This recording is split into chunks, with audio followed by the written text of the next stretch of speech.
of bacteria, but they are still considered as spiral organisms because of the morphology. So we can begin our lecture. Okay, so the group is called the spirochetes, and the Leptospira or the Leptospires are part of this group. So the spirochetes, they are found in water and soil and decaying materials, and they are considered as saprophytes, commensals, and some are pathogenic.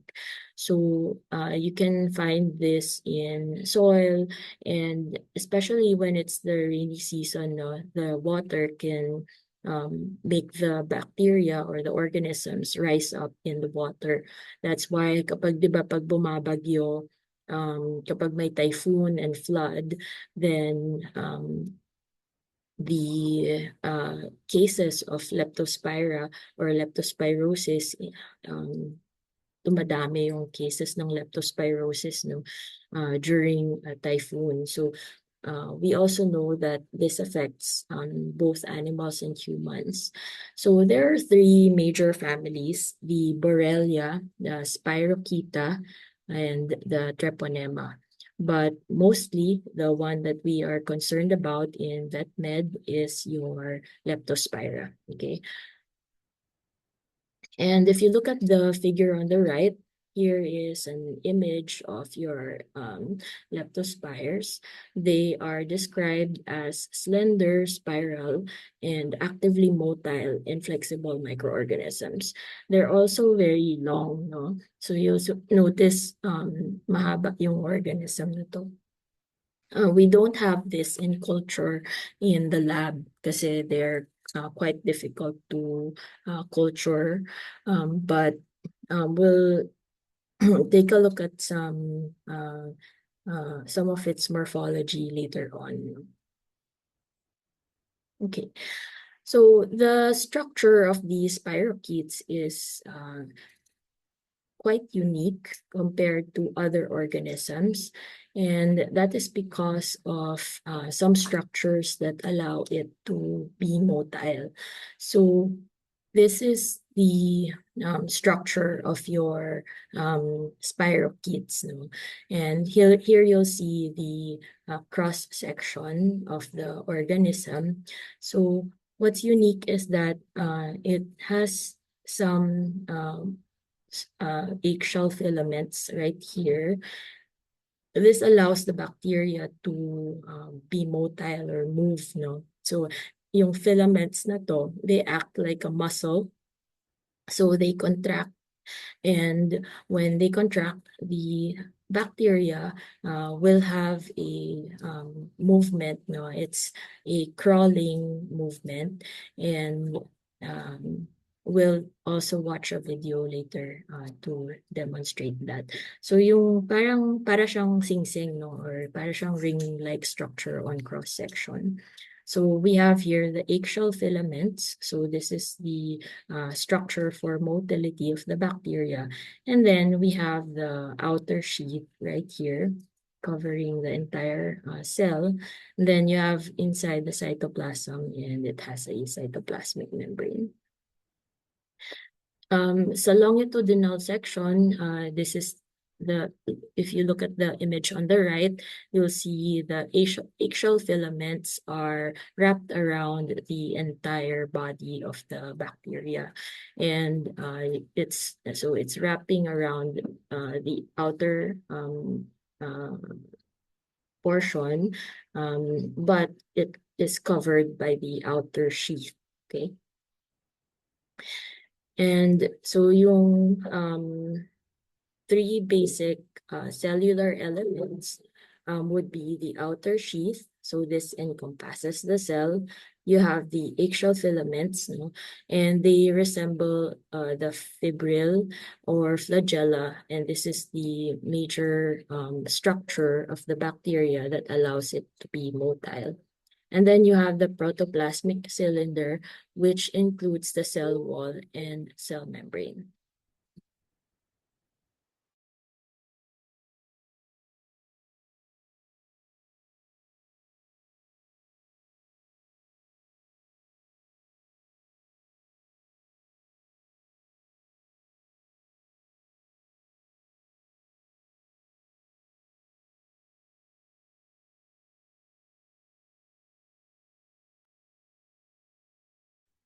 So I included this slide for us to visualize the swimming and crawling motility of this bacteria. So I'll play this video and we can visualize the types of motility. So there's two types of motility for this bacteria, the swimming and the crawling. And like I mentioned, the eggshell filaments, it is the one responsible for the movement of the bacteria. So I'll play this and we can watch it.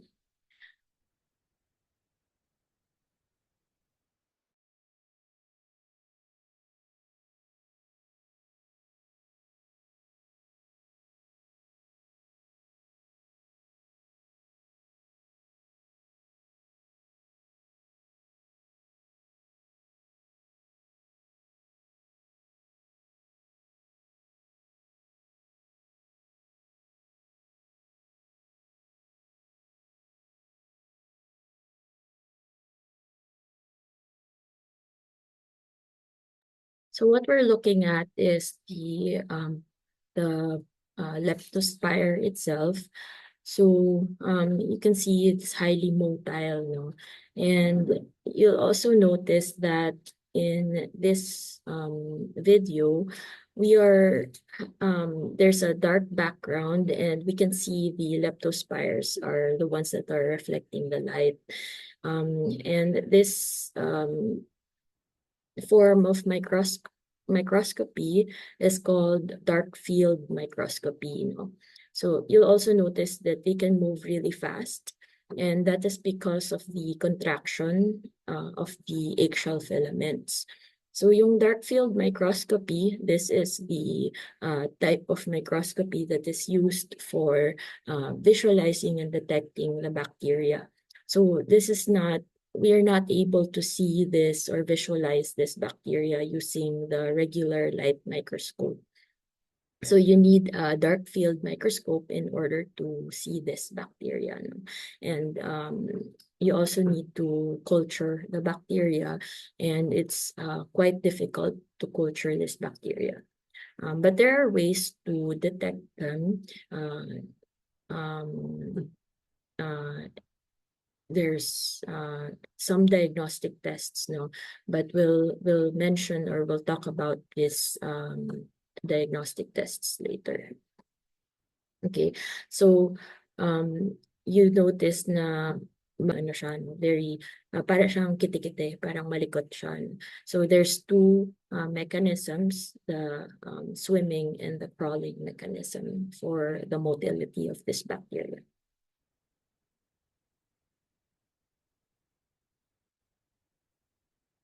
Okay. So let's discuss the basic taxon of the genus Leptospira. So the genus Leptospira, there are two basic species recognized. So this is the interrogans, and this is the pathogenic leptospire or the parasitic serovars. And there are over 218 serovars that have been discovered or characterized. There are the distribution of the Leptospira interrogans is worldwide. We can see this in many different countries, and that includes the Philippines. No, so we do have a lot of cases of this leptospirosis here in the Philippines. And then you have the species Biflexa. So these are the harmless leptospires. They are free living, and there are at least 60 recognized serovars of Leptospira biflexa. So yung mga serotypes, no, there are over 200 serotypes for the pathogenic leptospires. They you when we describe them, no, we usually mention the serovar or the serotype. And I'll show some examples of the most important ones in the next few slides. So just take note, the species of most of the or of all of the pathogenic leptospires is interrogans, no, and the biflexa is non-pathogenic. Okay, so Yung nakakalito lang is yung serovar kasi sobrang daming serovar. Okay, so the next slide shows your serovars and the host.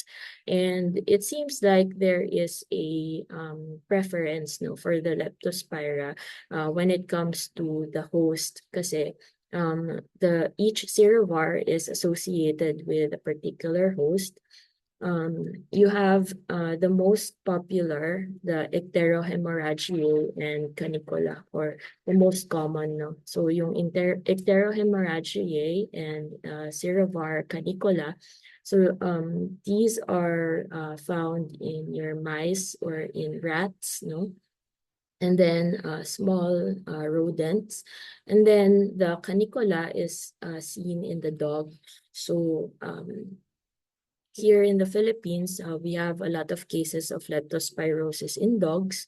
These are some of the most common serovars, no? Both the ecterohemorrhagiae and the canicola.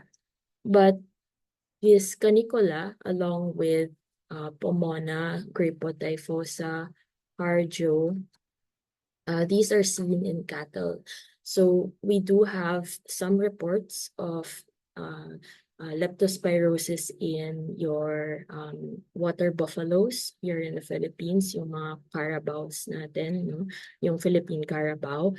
And then we also have some incidences reported in your cattle.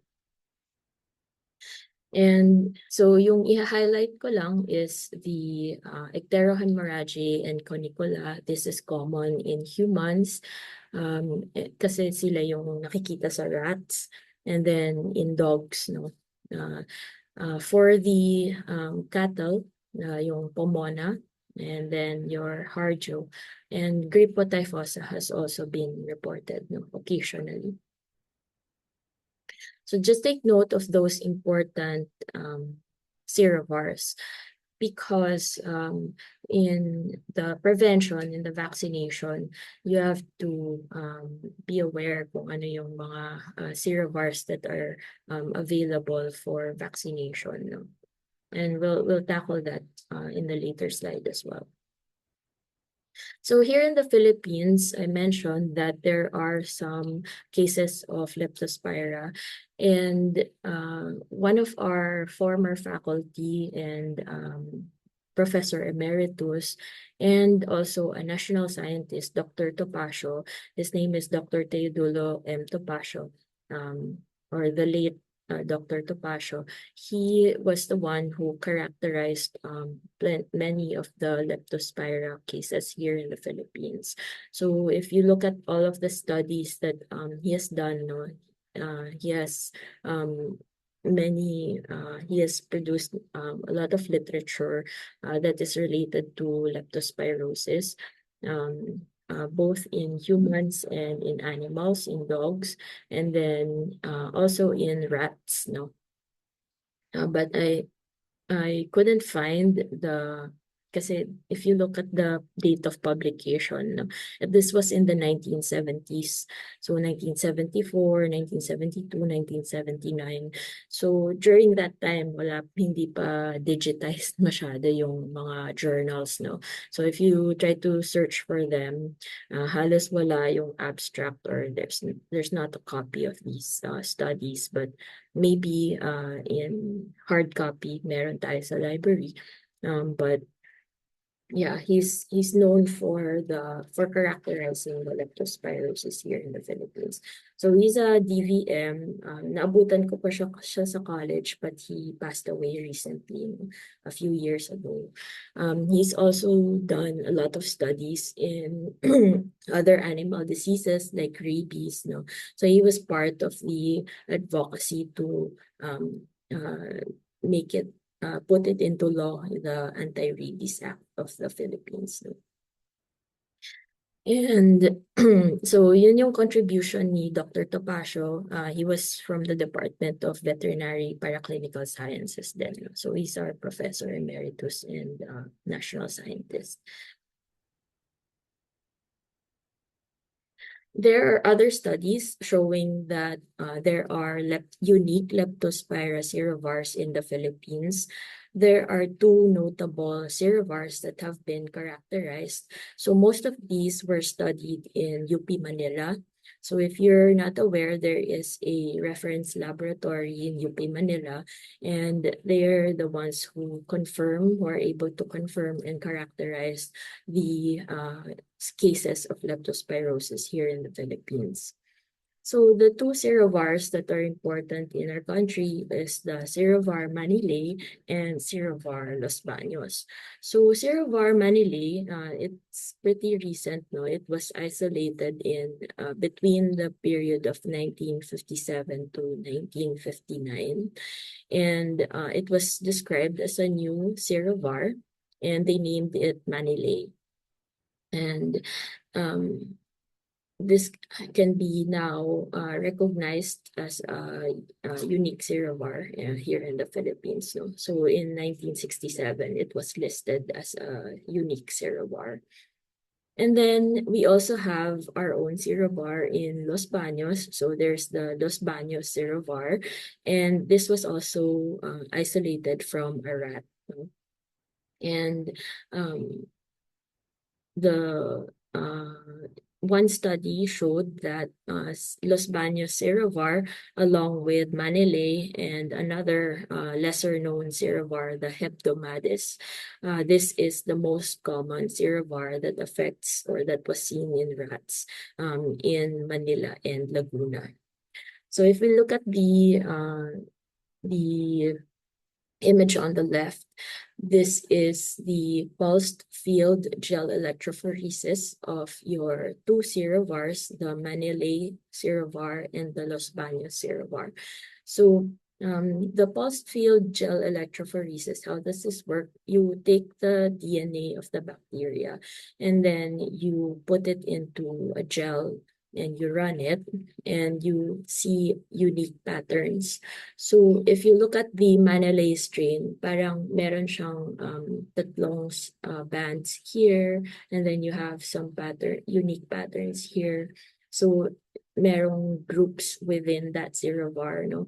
So ito yung group C, ito yung group A. And for the Los Baños strain, the pattern is also unique, no? So parang mas mababa siya dito yung pattern DNA, no? These are fragments of DNA, by the way.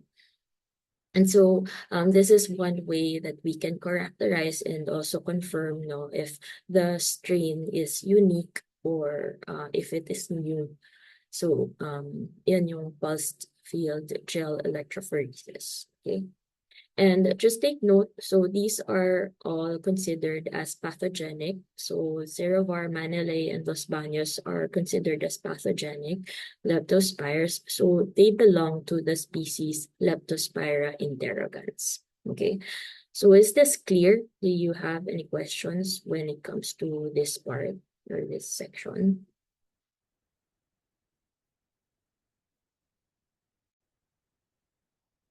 So for cattle, there's also some data here in the Philippines. This is a pretty, there's a few groups here in the Philippines who study leptospirosis. That's why we have this information.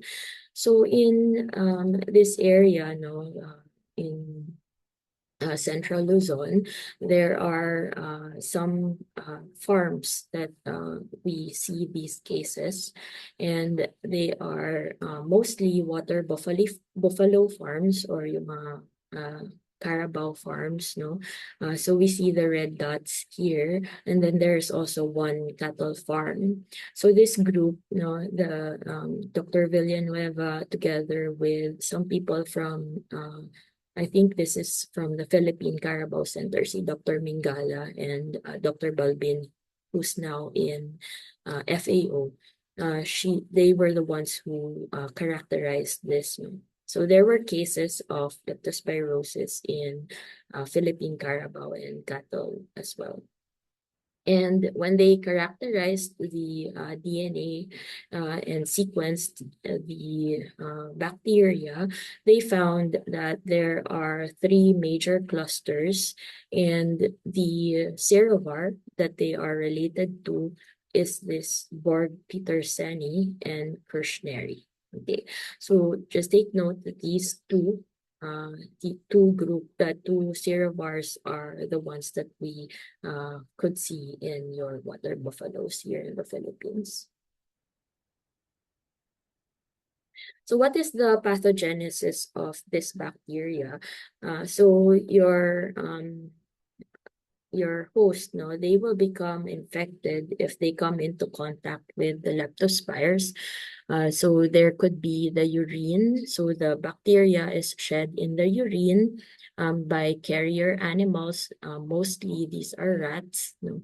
And there could be also some fomites or in the water, contaminated water during flood or rainy season. That's why kapag maulan, no, kapag rainy season na, and we see some cases that look like lepto, we immediately suspect that it could be leptospirosis, or this should be in your differential diagnosis. No? So early on in the infection, the bacteria will go into the blood and it will cause fever. Sometimes there will be diarrhea and vomiting. So the bacteria, when it penetrates into the epithelia, it will spread via the hematogenous route.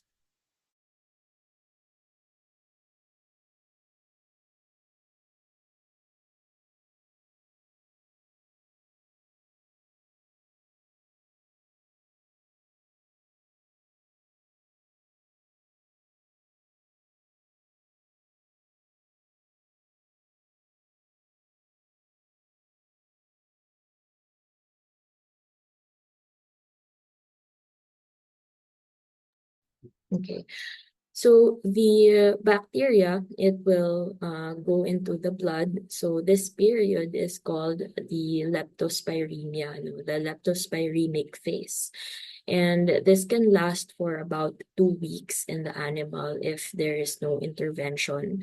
So there will be some damage to the vascular endothelium by a antigen or a virulence factor called your hemolysin.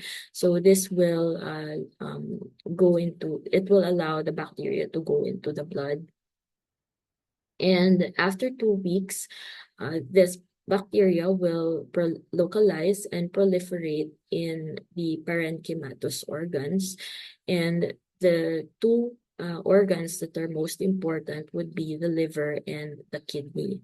That is why this bacteria is shed in the urine, is because the bacteria localizes and proliferates in the kidney. So one thing about the leptospiruria is that in the kidney, the immune cells, they're not able to, hindi sila masyado nakakapunta sa kidney, no? So wala masyadong immune reaction sa kidney. So ito rin yung mechanism by which this bacteria can uh, localize in the kidney and proliferate in the kidney for a longer period of time. Um, and what happens when there's leptospiruria, the kidney will become damaged as well. So there will be nephrosis and uremia, and eventually this could cause death. No? So the death can be due to toxemia, liver, and kidney damage. So overall, that's the pathogenesis of leptospiroria, of leptospirosis. And here we see some cases of leptospirosis in some animals just to see the pathology. So you'll notice, parang merong yellow tinge yung organs, and the carcass itself. So when there is a yellowish tinge, or for example in the blood, sorry, I was able to highlight this, no, in the sclera or in the eye, specifically the white part of the eye. This is seen in humans, also in dogs, no. The eye will become yellowish and sometimes hemorrhagic. So the hemorrhage is because of the destruction of the vascular endothelium, and also the yellowish part, no, because of the destruction of the RBCs. So what is the condition when you see yellowish tinge in the organs or even in the blood, or in the serum? Can you, does anyone, or is anyone familiar with the condition? And jaundice, yes. See, Samantha got it. So, or it is also called icterus. No? So, there will be icterus or jaundice if when there is a severe case of leptospirosis. No? And this is the kidney. So, in the kidney, if there is damage, the uh, cortex, no, will appear to be swollen. And normally, when you look at the cortex of the kidney, so can anyone tell me, di ba nag-anatomy na kayo, what animal is this from? What animal is this kidney from?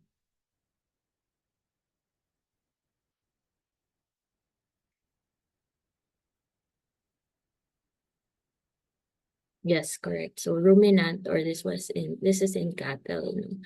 So you can see here the kidney is very swollen, no? And in the cortex, you normally when you look at this, it will have these striations, and in cortical damage, the striations will not be apparent. No? You won't be able to see them. So this is a damaged kidney of a case of leptospirosis in cattle. So for the diagnosis, treatment, and control, we perform examination of the urine using dark field microscopy. So earlier, we showed the video of the leptospires that are moving. So meron siyang dark background, no? And we can see the leptospires are reflective of the light. So sila yung nakikita natin. This is what you call the dark field microscopy. You need a special type of microscope in order to do this, and it can be a little bit expensive. Kaya yung mga nag-aaral ng leptospirosis, no, you need a lot of equipment in order to culture and visualize this bacteria. So for the diagnosis, the gold standard for test for serodiagnosis of this bacterial infection is called the microscopic agglutination test. So, or MAT.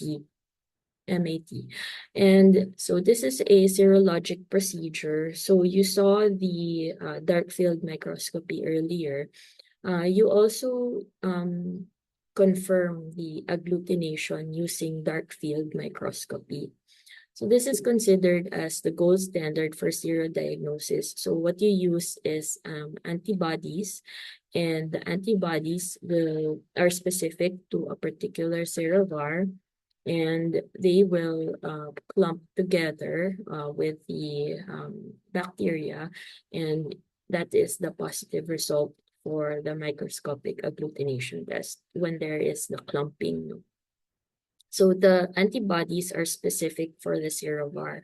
So I think I have a picture here. So this is an example of a result, a positive result for the microscopic agglutination test.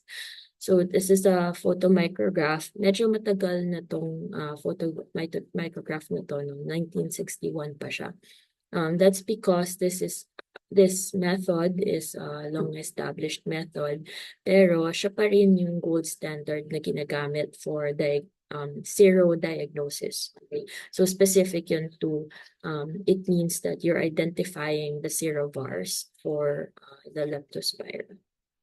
And the method requires you to have a live specimen.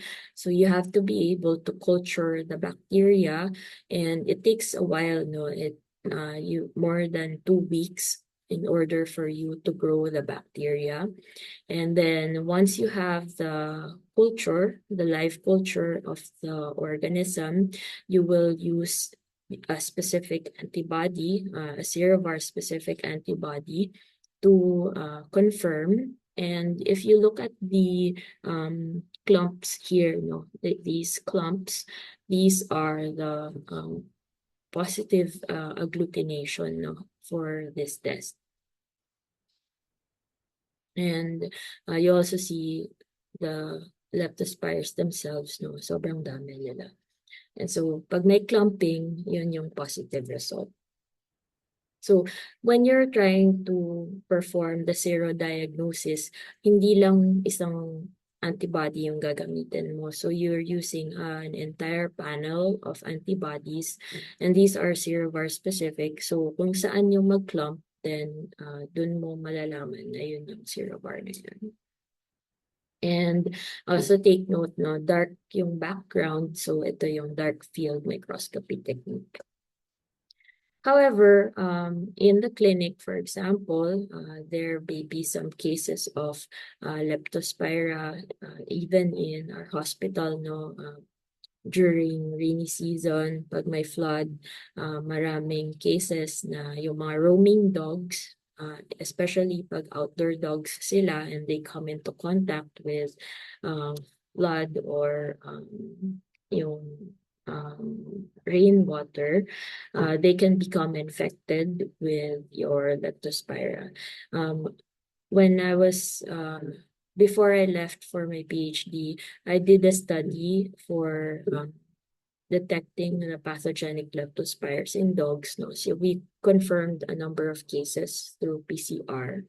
So meron na rin PCR, but for clinic diagnosis in the VTH or in clinics, usually the immunochromatography is used. So para lang siyang test kit like the COVID test kit, and other test kits. So these are rapid test kits, and you have the here on the right, so you have the control and test, and yung sample, you add it here, and usually this is the serum or the blood, and pagka merong 2 bands, you will see a positive result for the rapid test. Test kits po sa clinic, yes. Serovar specific lang din po ba sila? So it depends. I haven't, so medyo matagal na akong nakakita ng mga test kit, however, it could be in the, so indicated naman yan dun sa test kit.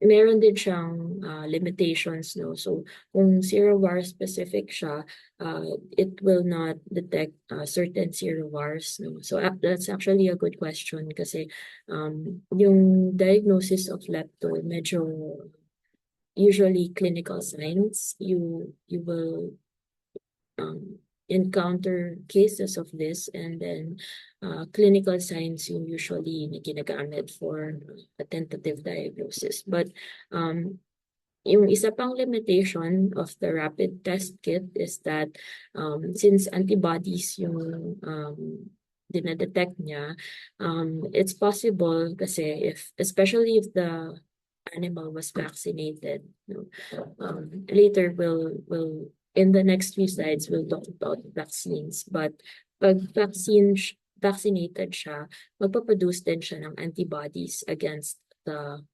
bacteria, diba? And this can test positive using this rapid test kit.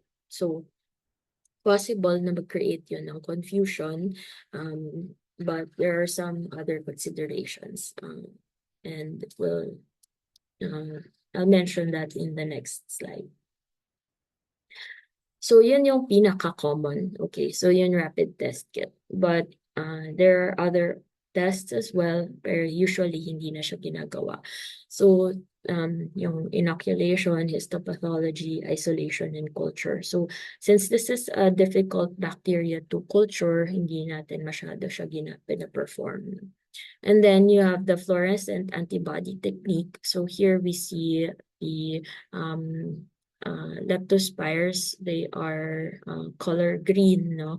So they can fluoresce under the using a fluorescent microscope. If you're using the antibodies, no? So the antibodies again are the ones that are conjugated with a fluorescent tag. Diba yung mga vaccine sa lepto is specific serovar? Yes. So I'll talk about that in the next slide. So that's correct. So yung mga vaccines is serovar specific, no? So yung fluorescent antibody technique, or FAT, this uses antibodies that have a fluorescent conjugate, and you can visualize this using a fluorescence microscope. Pero rarely din ginagawa yan for confirmatory diagnosis or for research mostly. So for the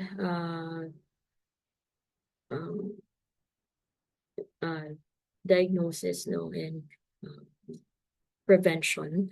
So canine leptospirosis is usually caused by serovar, canicola, and ecterohemorrhagiae. So here in Philippines, no, recorded din naman maraming cases caused by canicola and ecterohemorrhagiae.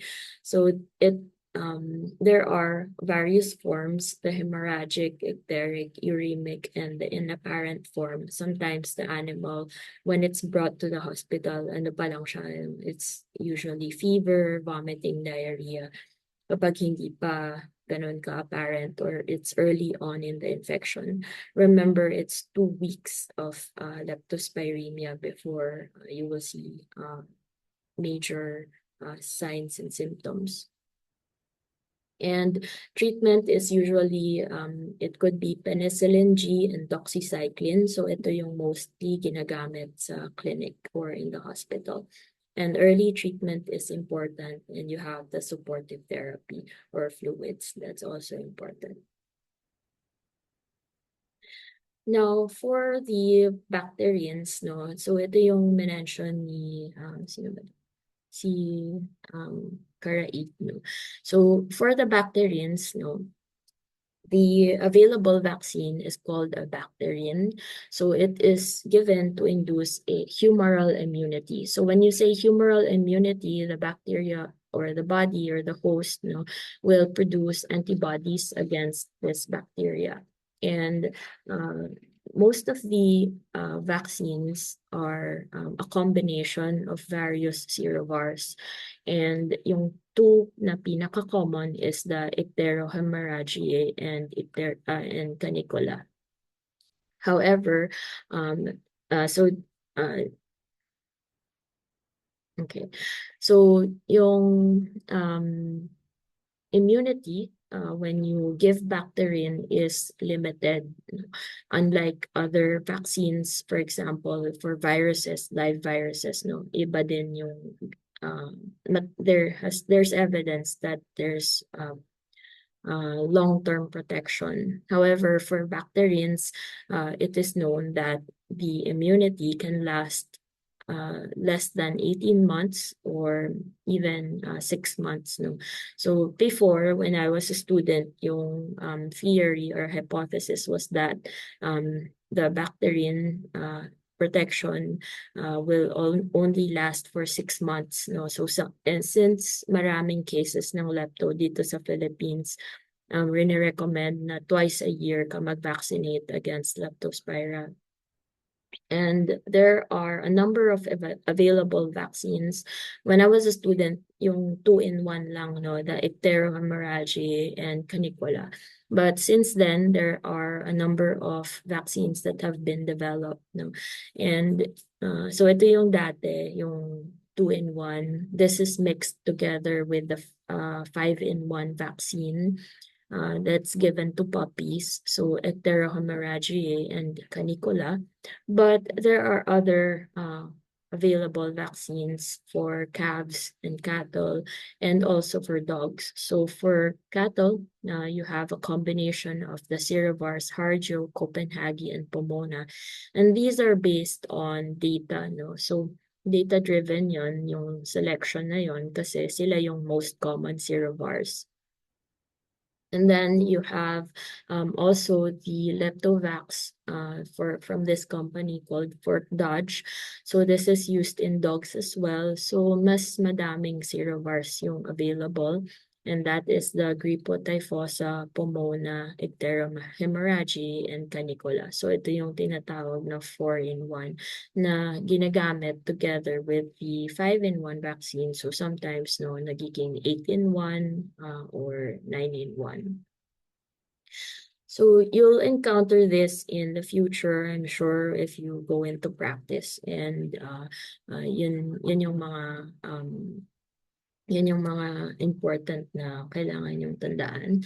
And before, also when I was a student, that the conventional knowledge saying that there is that immunity to leptospirosis is serovar specific. So that means na lalo na before yung protection against each serovar is unique, no? So for example, if you vaccinate against canicola and ipterohemorrhagiae, yung conventional knowledge says na hindi siya magpo-protect against Manilay or Los Baños, for example.